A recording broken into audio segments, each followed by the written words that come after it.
direktur pemasaran dia sebagai responsibility atau manajer pusat pertanggungjawaban dari bagian pemasaran. Oke.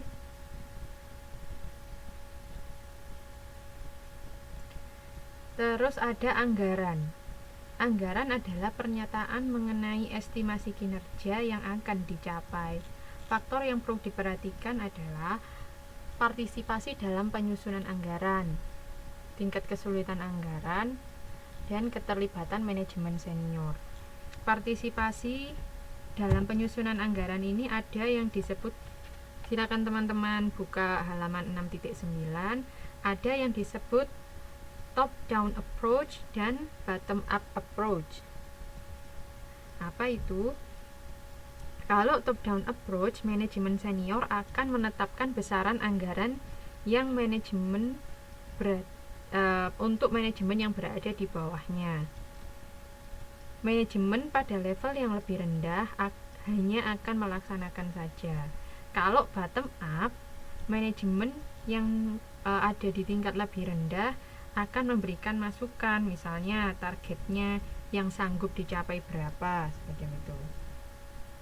Kan ceritanya kalau top down approach semuanya diatur sama atasan, tapi kalau bottom up, orang-orang yang bawah, kalau kita lihat di struktur organisasi halaman sebelumnya, misalnya departemen pemeliharaan, departemen pengawasan, departemen pengawasan kualitas, mereka juga ikut rembukan menentukan anggaran bersama dengan direktur produksi, misalnya semacam itu.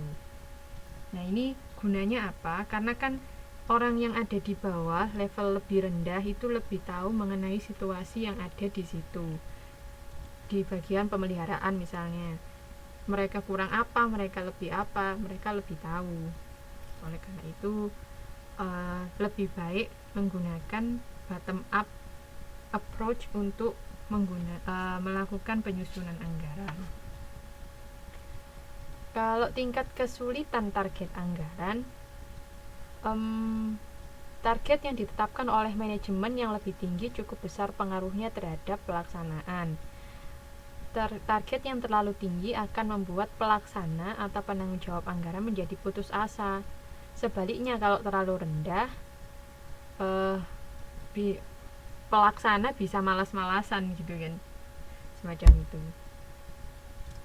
Kalau keterlibatan manajemen senior dalam bottom up, walaupun disusun dari bawah, orang bawah juga ikut menyusun, tapi tetap harus ada orang-orang di bagian manajemen atas yang ikut campur, karena mereka yang memberikan otoritas kerja kepada mereka, seperti itu.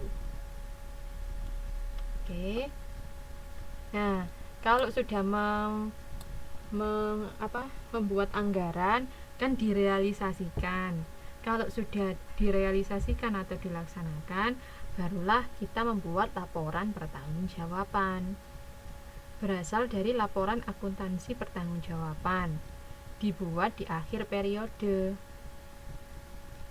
Merupakan gabungan dari laporan-laporan unit. Ada misalnya unit pemasaran atau departemen pemasaran, unit pengawasan, semacam itu. Isinya apa? Ada data anggaran, data aktual, dan variance. Kalau menguntungkan berarti favorable. Kalau menguntungkan disebut juga favorable, bisa juga tidak menguntungkan atau unfavorable. Kira-kira kalau menguntungkan berarti seperti apa, teman-teman? Kalau kita laporan laba rugi gitu ya, kalau menguntungkan berarti pendapatan lebih dari cost, lebih dari biaya. Nah, kalau dalam laporan pertanggungjawaban isinya oh iya, baiklah, semoga lepas sembuh Mbak Rizka. Kalau laporan pertanggungjawaban kan isinya data anggaran, aktual, dan varians. Berarti kalau menguntungkan, ciri-cirinya seperti apa?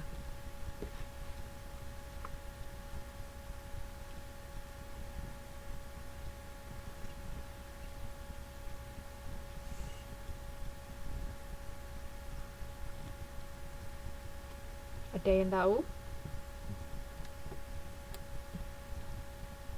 Ciri-ciri kalau favorable.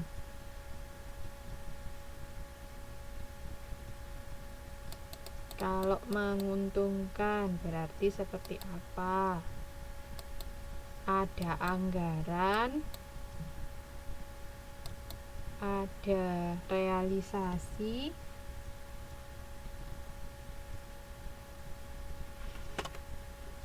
terus ada varians. Kalau menguntungkan berarti seperti apa?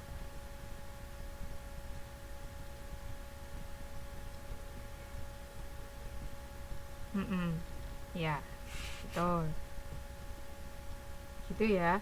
Jadi kan dianggarkan, misalnya dianggarkan untuk beli bahan baku itu 1 juta anggarannya. Ternyata realisasinya, aktualnya setelah beli ternyata 900.000. Kan berarti yang dianggarkan lebih besar daripada yang sebenarnya dikeluarkan. Oleh karena itu, hal ini menguntungkan atau favorable. Kalau tidak menguntungkan, ya sebaliknya. Seperti itu. Adapun tahapan membuat laporan pertanggungjawaban, yang pertama pembuatan laporan setiap bagian yang ada di bawah departemen. Lalu kepala departemen menggabungkan laporan-laporan dari bagian-bagian. Tahap ketiga, direktur produksi menggabungkan laporan dari departemen-departemen ditambah dengan kos kantor direktur produksi. Terakhir, para direktur menggabungkan semua laporan menjadi satu laporan keuangan perusahaan. Nah, kalau dilihat tabel, tahap 1 itu laporan tingkat 1 atau bagian perakitan. Jadi cuma bagian perakitan saja. Laporannya berisi anggaran, aktual, dan varians. Di situ sudah diketahui UF dan F. UF itu unfavorable atau tidak menguntungkan. Kalau F berarti favorable, menguntungkan. Seperti itu. Ini tahap pertama di bagian perakitan. Terus tahap kedua, laporan tingkat 2 di Departemen Pengawasan Operasi. Jadi coba teman-teman lihat di bagian struktur organisasi. Pertama kan perakitan. Oke. Perakitan bikin sendiri, terus dilaporkan ke Departemen Pengawasan Operasi di atasnya. Itu. Departemen Pengawasan dia mempunyai 2 laporan. Yang pertama berasal dari bagian pemotongan, bagian perakitan, dan bagian pengepakan. Yang kedua punyanya Departemen Pengoperasian sendiri. Makanya di situ di tabel 6.2 ada 4 baris jenis kos. Kos Departemen Pengawasan, bagian pemotongan, bagian perakitan, dan bagian pengepakan. Itu ya.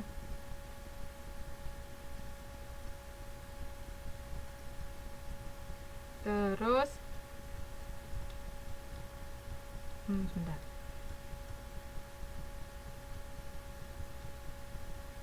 Terus tahap 3, laporan tingkat 3 ke direktur produksi.